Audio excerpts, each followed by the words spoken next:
اعوذ باللہ من الشیطان الرجیم بسم اللہ الرحمن الرحیم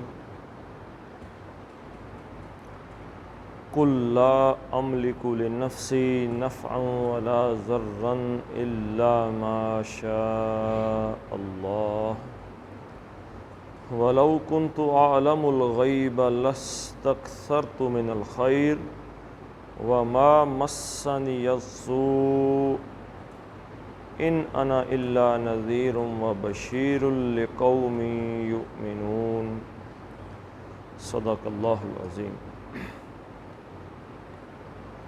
اللہم صلی علی محمد وعلی آل محمد کما صلیت علی ابراہیم وعلی آل ابراہیم انک حمید مجید۔ اللہم بارک علی محمد وعلی آل محمد کما بارکت علی ابراہیم وعلی آل ابراہیم انک حمید مجید۔ رب اشرح لی صدری ویسر لی امری واحلل عقدۃ من لسانی یفقہوا قولی۔ کل اے نبی صلی اللہ علیہ وسلم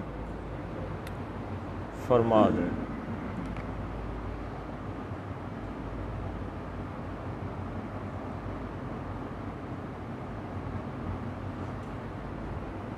یہ بات اللہ تعالیٰ براہ راست بھی کر سکتے تھے، لیکن خود حضور صلی اللہ علیہ وسلم کی زبانی یہ بات آپ نے فرمائی۔ جیسے پچھلی بات بھی آ گئی ہے کہ قل انما علمھا عند ربی، کہ یہ بات جو ہے آپ فرما دیں کہ جو قیامت کا علم ہے یہ کس کے پاس ہے؟ میرے رب کے پاس۔ اب یہ بات بھی اللہ کے رسول صلی اللہ علیہ وسلم سے اللہ فرما رہے ہیں جی آپ کہیں، آپ فرما دیں لا املکو،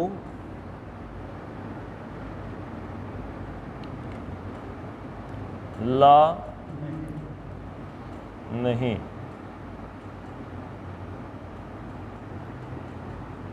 املکو ہاں جی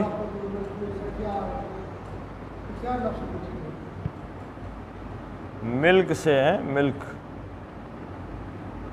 ملک کا مطلب کیا ہے؟ با اختیار ہونا، ملکیت۔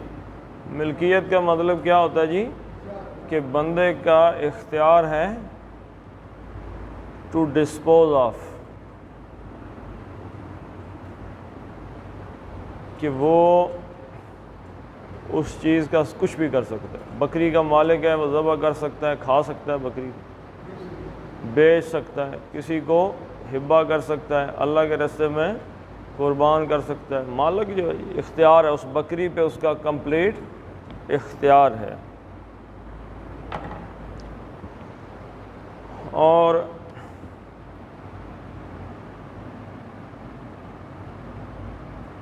ملکہ یملکو،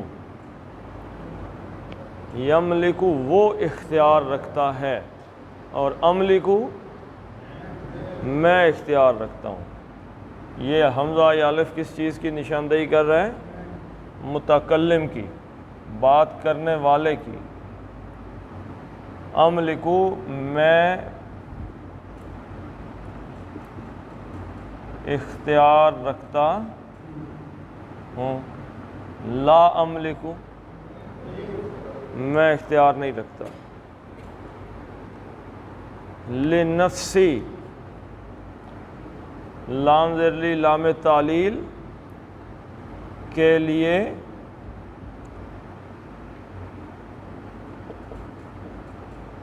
نفسی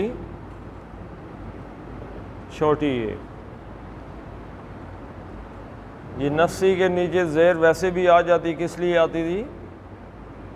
لام تعلیل کیا ہے؟ حرف جر، لیکن اس کے آگے اضافت آ گئی، نسبت آ گئی یا کی، یعنی میرا نفس جان، یعنی اپنے آپ کے لیے۔ لا املک نفسی، میں اپنے لیے بھی، اپنے آپ کے لیے بھی اختیار نہیں رکھتا، کس چیز کا جی؟ نفعاً،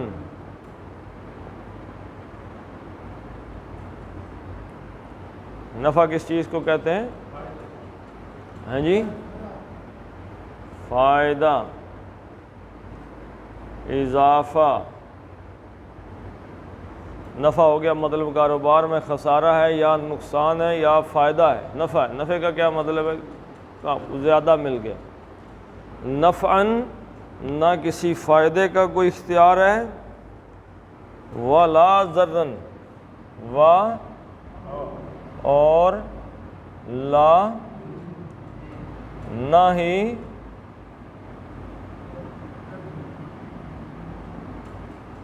ضرراً۔ ضرر کس چیز کو کہتے ہیں جی؟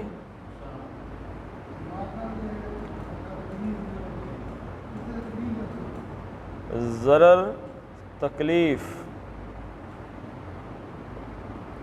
اور نقصان دونوں معنی آتا ہے، یعنی مالی طور پر اگر کوئی تکلیف پہنچے تو وہ کیا ہے؟ نقصان ہو گیا۔ جسمانی طور پہ اگر کوئی تکلیف پہنچے تو وہ تکلیف۔ لا املک لنفسی نفعا ولا ضرا، یہ کس کو کہہ رہا ہے اللہ تعالیٰ؟ حضور صلی اللہ علیہ وسلم کو، کہ آپ لوگوں سے یہ کہیں۔ کیوں یہ بات کہی جا رہی ہے؟ کہ حضور صلی اللہ علیہ وسلم سے پہلے جو نبی آئے ان کا نام کیا تھا جی؟ حضرت عیسیٰ علیہ السلام۔ لوگوں نے حضرت عیسیٰ کو کیا بنا لیا؟ خدا بنا لیا، خدا، حضرت عیسیٰ کو، اور خدا بنا کے سارا کچھ ان کے اختیار میں دے دیا، جو چاہیں کریں۔ نفع نقصان کے مالک کس کو بنا دیا؟ انسانوں کو۔ انسان جب غلو کرتا ہے، غلو کس چیز کو کہتے ہیں جی؟ عقیدت میں اس انسان کو اس کی حد سے آگے لے جانا، خدائی میں داخل، اتنی عقیدت کرنی کہ اس کو خدا بنا دینا۔ جو اللہ کا اختیار ہے اس میں بندے کو اٹھانا اور اللہ کے اختیار دے دینے اسے، یہ کیا ہے؟ شرک۔ تو اللہ کے نبی صلی اللہ علیہ وسلم نے اس امت کو شرک سے محفوظ رکھنا ہے، اسی لیے اس قرآن کو محفوظ رکھا گیا، ورنہ لوگ حضور صلی اللہ علیہ وسلم کو اللہ تعالیٰ کے مقام پہ پہنچا دیتے۔ حضرت عیسیٰ کے لوگوں کو کیا محبت ہے حضرت عیسیٰ سے؟ کچھ بھی نہیں۔ آپ اگر امریکہ یورپ میں جائیں تو وہاں حضرت عیسیٰ کی تصویریں، ان پہ فلمیں بنائی جاتی ہیں، لوگ سٹیج پہ ان کو پرفارم کرتے ہیں، ایکٹ کرتے ہیں ان کو، یعنی کہ پرسونیفائی کرتے ہیں، ان کی شکل، ان کو کردار بنا کے سٹیج پہ اداکاریاں کرتے ہیں۔ یہاں کسی کی جان ہے کہ کوئی حضور صلی اللہ علیہ وسلم کی ایسا کوئی شکل بنا سکے؟ اس نے مرنا ہے۔ تو جو محبت حضور صلی اللہ علیہ وسلم کے ساتھ اور عقیدت اور ایک اس احترام کا رشتہ مسلمانوں کا ہے، کسی اور کا تو ہے ہی نہیں، نہ عیسائیوں کا نہ یہودیوں کا۔ تو یہ تو ایک منٹ میں حضرت حضور صلی اللہ علیہ وسلم کو اللہ بناتے، ایک منٹ میں، اتنی محبت اور عقیدت تھی۔ لیکن قرآن نے اس کے رستے میں ایک حد کھڑی کر دی، یا تو قرآن کی کہی ہوئی بات کا انکار کر دو اور پھر جو مرضی کرتے رہو، یا اگر قرآن کو ماننا ہے، اس کی بات ماننی ہے، تو پھر دیکھو قرآن کیا کہتا ہے۔ لا املک لنفسی نفعا ولا ضرا، نہ میں اختیار رکھتا ہوں اپنی جان کے لیے کسی فائدے کا اور نہ کسی نقصان کا، الا سوائے کس چیز کے جی؟ ما، جو کچھ، شاء یشاء، چاہنا، شاء، ما شاء، جو کچھ چاہا یا چاہے، کون جی؟ اللہ، جو کچھ اللہ چاہے، اللہ جو چاہے وہ ہو جائے، بس بات ختم۔ اللہ کے نبی صلی اللہ علیہ وسلم نے فرمایا کہ جو اللہ تعالیٰ چاہتا ہے نا، یعنی یہ شاء کس چیز کے مقابلے میں آیا ہے؟ اس حصے میں کس چیز کے مقابلے میں آیا؟ شاء املکو کے مقابلے میں، یعنی ہمارا اختیار کس چیز کے تابع ہے؟ اللہ کی مرضی کے تابع۔ اللہ کے اذن کے تابع ہے، اللہ جو چاہے اس کا فائدہ نقصان ہو جائے گا، بات ختم۔ اچھا یہ بات کس سے فرما دی جی؟ حضور صلی اللہ علیہ وسلم سے۔ لیکن یہ معاملہ کس کا سمجھایا جا رہا ہے؟ اللہ اور رسول اللہ کا صلی اللہ علیہ وسلم۔ لیکن یہاں پہ کوئی لائے نفی جنس نہیں ہے کہ حضور صلی اللہ علیہ وسلم کو بالکل ہی ایسا سمجھ لیا جائے جیسے ہم چلتے پھرتے ہیں۔ حضور صلی اللہ علیہ وسلم کا مقام جو ہے بہت بلند ہے، لیکن اس کے باوجود حضور صلی اللہ علیہ وسلم کی اختیار بھی کس کے تابع ہیں؟ اللہ کے۔ ہم اور حضور صلی اللہ علیہ وسلم ایک جیسے نہیں ہیں، اس کے باوجود حضور کا اختیار بھی اللہ تعالیٰ کی چاہت کے تابع ہے۔ اللہ تعالیٰ نے قرآن حکیم میں مختلف انبیاء کی مثالیں دے کے یہ بات سمجھائی ہے۔ جہاں کہیں پہ دیکھیں یہ بنیادی طور پہ کنفلکٹ کی بات ہے۔ کنفلکٹ کیا چیز ہے جی؟ جب تک دو بندوں کی رائے میں اختلاف نہ ہو پتہ نہیں لگ سکتا کیا ہو رہا ہے، یا پتہ لگ جاتا ہے۔ اللہ کی مرضی یہ ہوئی کہ حضرت نوح علیہ السلام کا بیٹا کدھر جائے؟ ڈوب جائے۔ اور حضرت نوح کی مرضی کیا ہوئی؟ ڈوب جائے؟ میں نے کہا بچ جائے۔ کنفلکٹ آ گیا دونوں کی خواہشات میں۔ اللہ کی خواہش یہ ہوئی، اللہ کا مرضی یہ ہوئی، اللہ کا حکم یہ ہوا کہ وہ ڈوب جائے۔ حضرت نوح کی مرضی یہ ہوئی، خواہش یہ ہوئی کہ وہ بچ جائے۔ کس کی مرضی کامیاب ہوئی جی؟ اللہ کی مرضی۔ حضرت لوط علیہ السلام کی بیوی، حضرت لوط کی مرضی کیا ہوئی جی؟ آ جائے پیچھے میرے، آ جائے۔ اللہ تعالیٰ نے حضرت لوط سے کیا پیچھے مڑ کے وہ پیچھے ہی رہے گی۔ تو کس کی مرضی کامیاب ہوئی؟ اللہ کی مرضی۔ دیکھتے چلے جائیں آپ یہاں پہ اللہ تعالیٰ کی مرضی اور نبی کی آپس میں جب آتی ہے کوئی معاملہ، اللہ تعالیٰ اس کو واضح کرتے ہیں صرف یہ بتانے کے لیے کہ اللہ تعالیٰ کی خواہش، اللہ تعالیٰ کی مرضی ہمیشہ غالب رہتی ہے، یہ سمجھانے کے لیے۔ باقی اس سے مراد ہرگز کسی نبی کی شان کو کم کرنا نہیں، عام انسانوں کو یہ توحید کا ایک پیغام سمجھانا ہے کہ اصل میں مرضی کس کی غالب ہے؟ اللہ کی۔ حضور صلی اللہ علیہ وسلم کی زندگی میں ایک مثال دے دیتے سورہ احزاب کے اندر۔ حضور کی مرضی تھی حضور صلی اللہ علیہ وسلم کی کہ حضرت زید رضی اللہ تعالیٰ عنہ اپنی بیوی کو طلاق نہ دیں۔ اللہ کی مرضی کیا تھی؟ طلاق بھی دیں، اور پھر حضرت زینب رضی اللہ تعالیٰ عنہ ام المؤمنین کی شادی کس کے ساتھ ہو؟ حضور صلی اللہ علیہ وسلم کے ساتھ۔ حضور کی مرضی تھی شادی کی؟ اللہ کی مرضی غالب ہے اللہ کی۔ یعنی مختصراً یہ کہ اس آیت میں یہ پیغام چھپا ہوا ہے کہ جب تک اپنی خواہش کو اللہ کی مرضی کے تابع رکھو گے خواہش کامیاب ہوتی چلی جائے گی۔ جہاں ہی ہماری خواہش اللہ کی مرضی سے ٹکرائی، غالب کون ہے؟ اب ہماری خواہش یہ ہے، ہم سب کی خواہش ہے کہ گناہ بھی کرتے رہیں، حرام بھی کھاتے رہیں، الٹ پلٹ بھی مارتے رہیں، اس کے باوجود بھی اللہ کے فضل سے جنت کے 8 دروازے ہمارے لیے کھلے ہوئے ہیں۔ اللہ تعالیٰ کی اگر یہ مرضی نہیں ہے تو ساری دنیا کی مرضی ہو جائے کہ نہیں جی ہم ان کو لے کے جنت میں چلے جائیں گے، ہمیں جنت میں لے کے کوئی جا، بس یہ سمجھانے کے لیے۔ باقی حضور کی شان وراء الورا، کوئی ہماری سمجھ سے ہم کیا جانیں اس چیز کو۔ قل لا املک لنفسی نفعا ولا ضرا الا ما شاء اللہ ولو کنت اعلم الغیب، اور لو اگر، یہ شرط کس میں ہے؟ ماضی میں۔ یعنی ماضی کی بات ہو رہی ہے، اگر میرے پاس یہ چیز ہوتی، اگر میں یہ کر لیتا، اگر میں فلاں ہو جاتا تو ایسا ہو جاتا، یہ ہو جاتا تو میں یہ کر لیتا، ایسا ہوتا تو یہ کر لیتا۔ وَلَوْ كُنْتُ،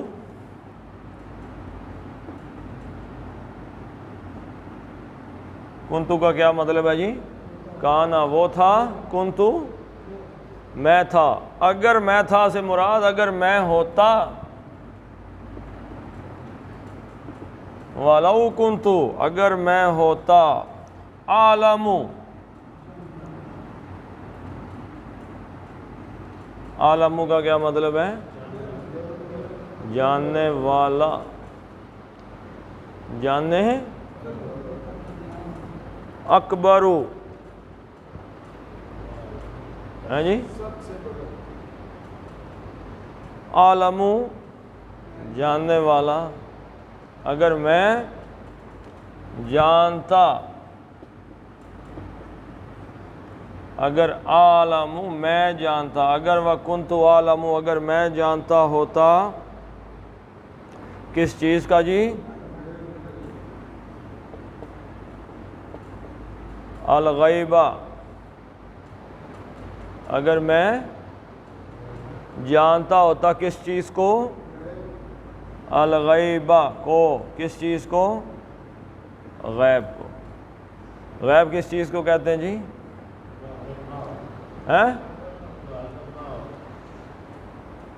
غیب کا مطلب ہے جو ہمارے علم میں نہ ہو۔ علم کی کتنی قسمیں ہو سکتی ہیں جی؟ نمبر 1 دیکھنا، نمبر 2 سننا، اور کیا جی؟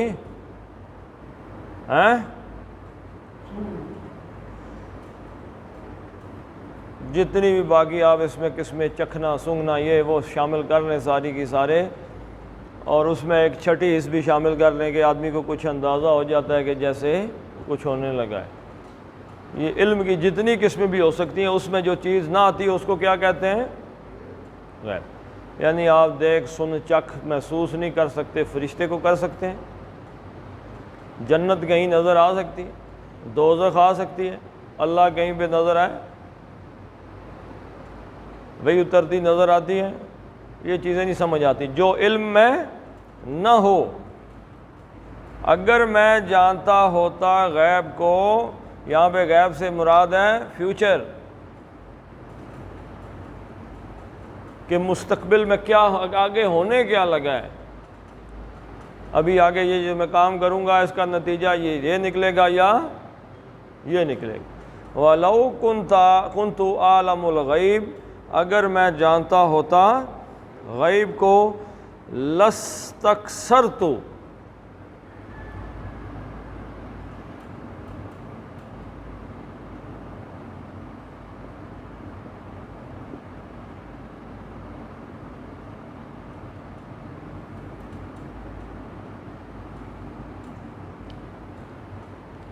یہ جو لام ہے نا پہلے یہاں پہ، اسے کہتے ہیں لام مزالقہ، لام لازم،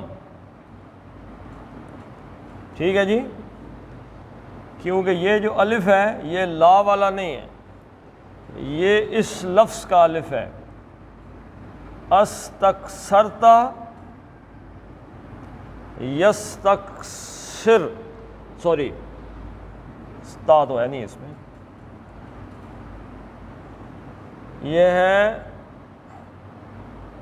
استکثر یستکثر، کسی چیز کو کثیر کر لینا، زیادہ کر لینا، کثرت سے، باب استفعال، کسی چیز کو کثیر کر لینا، یعنی آپ کے پاس اگر 1 من گندم ہے تو اس کو بڑھا کے 10 من کر لینا، 15 کر لینا، یعنی آپ کو پتہ ہو فلاں دن بارش ہوگی، اس سال فلاں بیج جو ہے اس کی پیداوار باقیوں کی نسبت ٹھیک رہے گی، کون سی کھاد ڈالوں تو اس کا نتیجہ یہ نکلے گا۔ اگر یہ ساری باتیں آپ کو پہلے ہی پتہ چل جائیں، یا آپ کو پتہ چل جائے کہ اگلے 2 سال کے لیے اس ملک میں فلاں کاروبار آ رہا ہے تو آپ وہ کاروبار شروع کر دیں، یا آپ کو پتہ چل جائے کہ ابھی فلاں چیز 1000 روپے کلو بک رہی ہے ابھی لے لو، 1 مہینے بعد اس کی قیمت 10,000 ہو جائے گی، تو آپ کیا کریں گے؟ دوڑ کے وہ چیز اسٹاک کر لیں گے نا جی، آپ کو مستقبل کا جو پتہ چل گیا۔ تو لو کنت عالم الغیب، اگر مجھے فیوچر کا، مستقبل کا پتہ ہوتا تو لستکثرت، تو کا مطلب کیا ہے؟ میں، تو کا مطلب کیا ہے جی؟ 13واں صیغہ ہے، فعلتو میں نے کیا، قتلتو میں نے قتل کیا، تو لستکثرت لازماً میں زیادہ لے لیتا، زیادہ کر لیتا، کثرت کر لیتا، کس چیز میں؟ من الخیر، من میں الخیر، اب یہ لام بھی خاموش ہے تو نون کو زبر سے ملا دیا، من الخیری، خیر کس چیز کو کہتے ہیں؟ بھلائی، بہتری، میں لستکثرت من الخیر، تو دنیا کی جو بھلائیاں ہیں وہ ساری کی ساری اکٹھی کر لیتے۔ بات سمجھانے کی کیا ہے یہاں پہ کہ مستقبل کا علم کسی کو نہیں ہے۔ نبی کے پاس اگر مستقبل کا علم نہیں ہے تو پھر دنیا میں کسی کے پاس ہے؟ لیکن یاد رکھیے گا علم ایک یونٹ ہے۔ علم کیا ہے؟ اس بات کو غور سے سمجھیں گے تو یہ مسئلہ حل ہوگا، ورنہ نہیں ہوگا۔ اس میری بات کو غور سے سننا ہے۔ علم کیا ہے؟ یونٹ کا کیا مطلب ہے؟ مکمل علم۔ علم کا مطلب کیا ہے؟ کسی چیز کا مکمل نالج، کمپلیٹ نالج کو کیا کہتے ہیں؟ علم۔ اب اس میں سے ایک ہے خبر۔ خبر کیا ہے جی؟ یہ علم کل ہے اور خبر کیا ہے؟ جزو ہے۔ خبر جزو ہے، یعنی اس سارے علم میں سے کوئی بات ایک اس کا جزو نکالا اور کسی کو بتا دیا، یہ کیا ہے؟ خبر۔ اب قرآن میں آیا ہے کہ حضور صلی اللہ علیہ وسلم کے پاس علم غیب نہیں ہے۔ اب یہ کس چیز کی نفی ہو رہی ہے؟ کل کی نفی ہو رہی ہے۔ کل کس کے پاس ہے؟ کل اللہ کے پاس۔ اب اس میں سے، اس علم میں سے اللہ نے کتنا دیا ہے حضور صلی اللہ علیہ وسلم کو؟ ہمیں پتہ ہے؟ دنیا میں کسی مخلوق کو پتہ ہے؟ اللہ تعالیٰ کے سب سے قریب ترین، سب سے عظیم ترین، سب سے اونچی ترین ہستی کس کی ہے؟ حضور صلی اللہ علیہ وسلم کی۔ تو اللہ نے اپنے اس کل میں سے کتنا دیا حضور صلی اللہ علیہ وسلم کو؟ نہیں پتا، لیکن کل کا کل کس کے پاس رکھا؟ اپنے پاس۔ کل بھی ایک بات آئی تھی کہ آپ فرما دیں کہ قیامت آنے کی جو علم ہے اس کی جو بات ہے وہ اللہ کے علاوہ کسی کو، کیوں؟ اللہ نے آگے کہا کہ آپ فرمائیے بھائی مجھے اس کو جاننے کی کوئی خواہش ہی نہیں ہے۔ تو بہت سی باتیں جو حضور صلی اللہ علیہ وسلم کی خواہش ہی نہیں جاننے کی، تو وہ اس علم کا حصہ رہ گیا۔ ضرورت ہی نہیں جاننے کی، وہ اس علم کا حصہ رہ گیا۔ اس کائنات کا بہت وسیع دائرہ ہے، حضور صلی اللہ علیہ وسلم اس کے بارے میں نہیں جاننا چاہتے یا حضور کی ضرورت ہی نہیں جاننے کی، وہ اس علم کا حصہ رہ گیا۔ اب جو ریلیٹڈ کنسرنڈ چیزیں ہیں وہ اللہ تعالیٰ نے حضور صلی اللہ علیہ وسلم کو غیب میں سے عطا کر دی ہیں۔ کتنی کی ہیں، کتنی نہیں کی، کوئی دنیا کا بندہ نہیں جان سکتا۔ کیوں نہیں جان سکتا جی؟ اللہ تعالیٰ کے باقی قریب ترین جو شخصیات ہیں وہ بھی اللہ کے نبی ہیں علیہ السلام، اور ان کا درجہ حضور صلی اللہ علیہ وسلم سے نیچے ہیں۔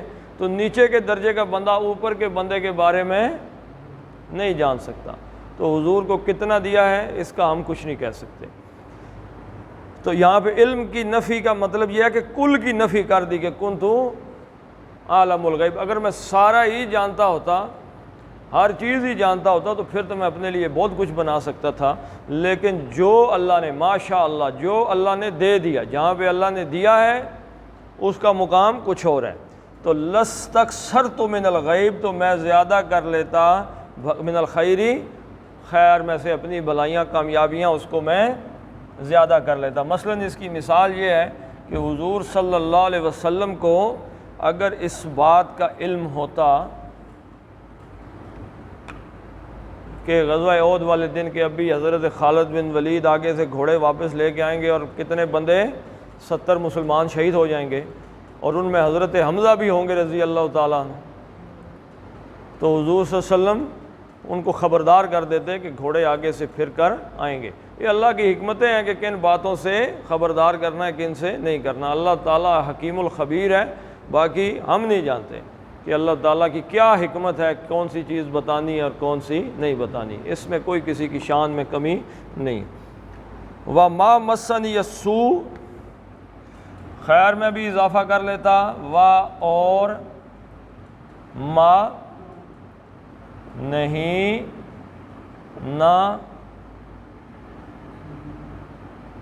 مسا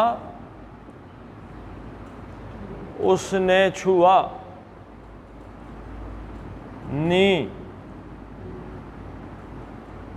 مجھے اس نے چھوا،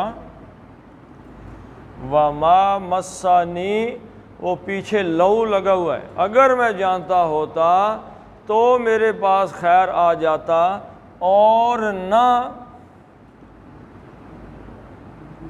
چھوتی مجھے۔ اب اس کا فاعل کیا ہے؟ سو کا، مسا کا سو او، اور نہ مجھے چھوتی کوئی اسو، کوئی برائی، کوئی نقصان۔ یعنی اگر مجھے پتہ ہوتا کہ مستقبل میں کیا ہونے لگا ہے تو ایک تو ساری خیر میں جمع کر لیتا، دوسرا مجھے کسی قسم کی کوئی برائی، کوئی نقصان مجھے نہ پہنچ سکتا، مسانی مجھے پہنچ ہی نہ سکتا کسی قسم کا کوئی نقصان، کو برائی۔ پتہ جو ہوتا کہ اگر یہ کام ہو گیا تو مجھے یہ ہونے لگا، تو اب یہ نازک ترین باتیں یہاں پہ تشریح وغیرہ کرتے ہوئے بندے کے ایمان کا معاملہ پڑ جاتا ہے کہ اب میں جو بات کرنے لگا ہوں، اب اللہ تعالیٰ کے الفاظ کو ہی آپ فائنل سمجھ لیں کہ اللہ نے جو اللہ کے رسول سے فرمایا کہ آپ کہتے ہیں بھائی میں اپنی ذات میں کوئی نفع نقصان کا مالک نہیں ہوں، ما سوائے جو اللہ چاہے، تو ہمارا عقیدہ بھی یہی ہونا چاہیے۔ دوسری بات کیا ہے کہ اگر مجھے مستقبل کا غیب کا خبر ہوتی تو میں ساری بھلائیاں جمع کر دیتا اور ہر قسم کے نقصان سے بچ جاتا، تو اس کا مطلب ہے کہ نہیں۔ اچھا آگے کیا فرمایا؟ ان کا مطلب کیا ہے؟ ہاں جی، اگر، اور کوئی بندہ جی؟ کیوں؟ اللہ آ گیا جی، ان کا مطلب نہیں، کیونکہ آگے آ گیا اللہ نہیں۔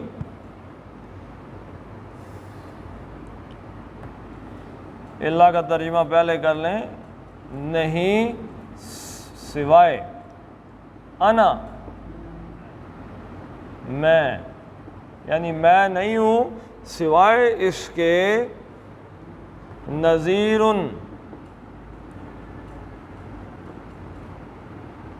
انذار کس چیز کو کہتے ہیں؟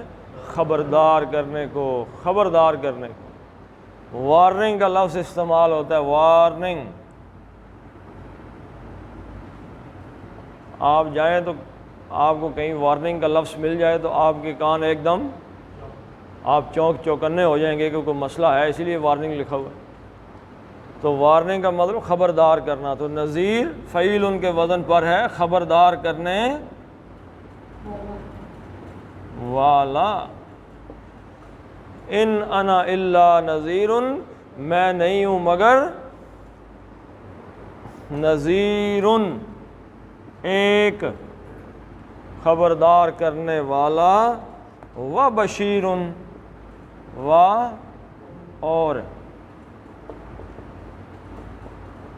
بشیر خوشخبری دینے والا، بشیر ایک خوشخبری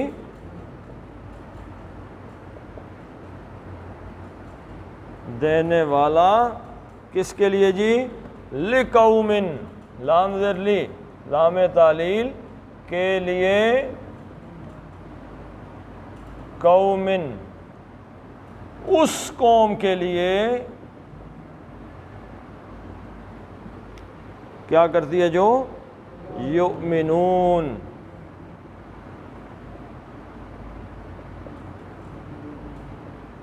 یہ کا مطلب وہ واو نون جمع، پیچھے کیا بچ گیا جی؟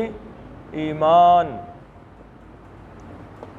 جو وہ ایمان، جو اس قوم کے لیے جو ایمان لانے والے ہیں، یعنی میرا خبردار کرنا یا ڈرانا، خوشخبریاں دینا یہ کن لوگوں کے لیے ہے؟ جن کے اندر کو ماننے کی صفت ہے، جو اللہ کے رسول صلی اللہ علیہ وسلم پہ ایمان لے کے آنے والے ہیں، ان کے لیے میں خبردار کرنے والا ہوں اور خوشخبری سنانے والا ہوں۔ ٹھیک ہے جی، اب یہاں سے ایک بات پکی آپ نے سمجھنی ہے، جو وہ کیا ہے جی؟ نمبر 1، علم کی میں نے آپ کو بتا دی، علم غیب اللہ کے علاوہ کسی کے پاس، لیکن اس علم میں سے اللہ تعالیٰ نے جو حضور صلی اللہ علیہ وسلم کو عطا فرمایا، ہمیں تو نہیں پتہ کتنا عطا فرمایا ہے۔ حضور صلی اللہ علیہ وسلم غزوہ خندق میں خندق کھود رہے ہیں اور مارا، اس کے اوپر ضرب لگائی اس کھدال کی، اور کہا کہ کیسر و کسریٰ کے محلات فتح ہو گئے، وہ مارتے ہوئے۔ منافق کیا کہہ رہے تھے؟ لو جی، وہ گھر سے پیشاب کے لیے نکل نہیں سکتے، باہر فوجیں کھڑی ہیں، اور حضور صلی اللہ علیہ وسلم نے کیسر و کسریٰ کے فتح ہونے کی خوشخبری سنا دی۔ اب ماننا کنوں، یہ بات کنوں نے مانی تھی؟ حضور صلی اللہ علیہ وسلم نے فرمایا میں تمہیں اس بندے کا نام بھی بتا سکتا ہوں جو سب سے آخر میں جہنم سے نکل کے جنت میں جائے گا۔ ایک بندہ حضور صلی اللہ علیہ وسلم کے پاس آ گیا مکے سے، آپ کو نقصان پہنچانے کی نیت سے، کس کے؟ ایک بندے کے، ایک مکے کا سردار تھا، اس کے ساتھ طے کر کے آیا کہ میں جاؤں گا اور حضور صلی اللہ علیہ وسلم پہ حملہ کر دوں گا اور یہ وہ۔ تو جو ہی جا کے بیٹھا تو حضور صلی اللہ علیہ وسلم نے فرمایا کہ تم مکے میں حرم کے اندر بیٹھ کے فلاں سردار کے ساتھ میرے بارے میں یہ باتیں کر رہے تھے۔ اس نے کہا جی اشہد ان لا الہ الا اللہ اشہد ان محمد رسول اللہ، میں آپ پہ ایمان لے کے آتا ہوں۔ نبی کے علاوہ کوئی کیسے جان سکتا ہے کہ کل رات جس میں ہم صرف 2 تھے، تیسرا بندہ ہی کوئی نہیں تھا، کیسے کوئی جان سکتا ہے کہ یہ باتیں ہوں؟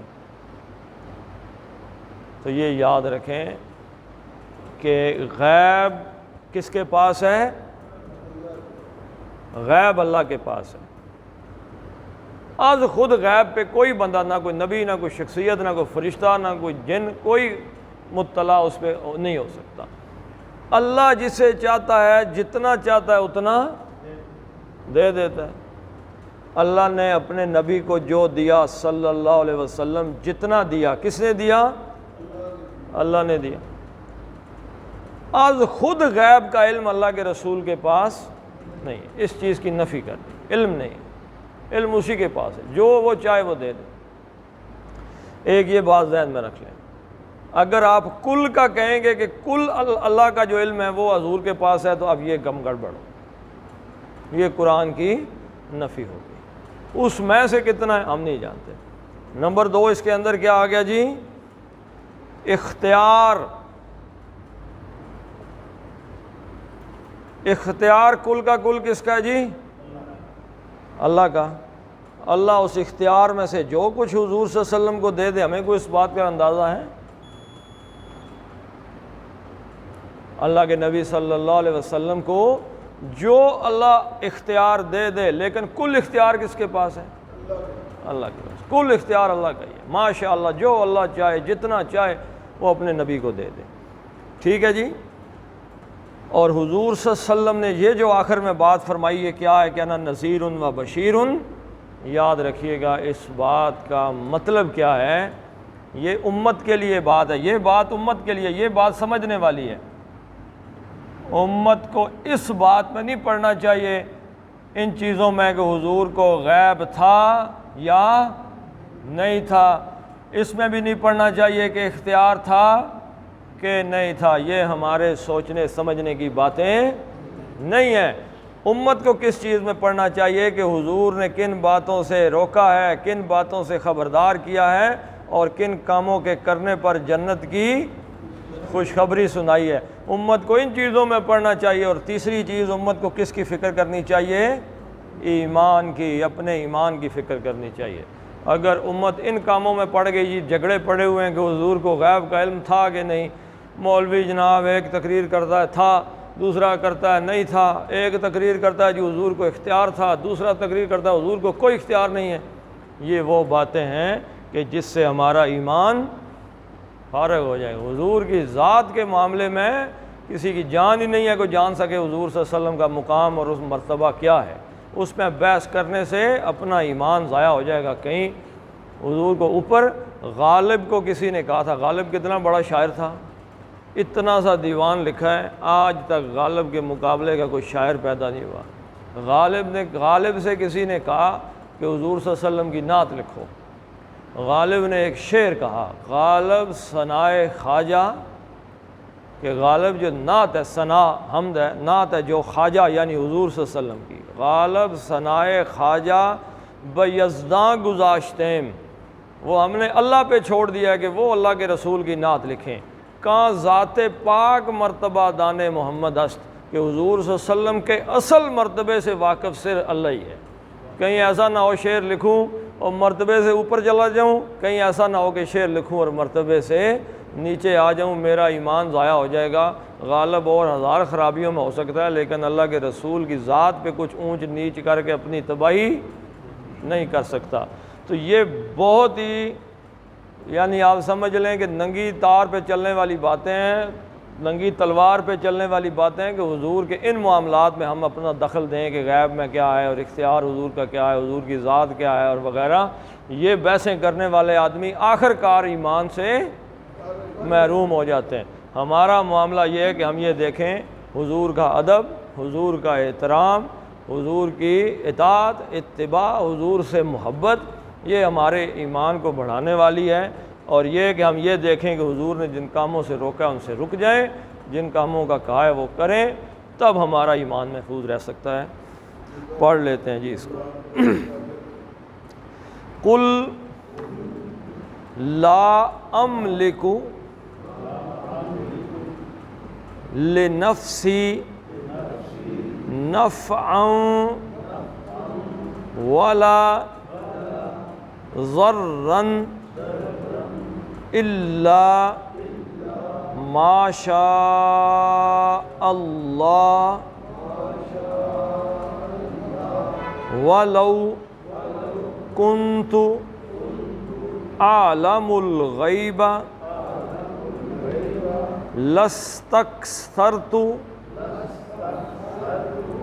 من الخیر وما مسنی السوء ان انا الا نذیر وبشیر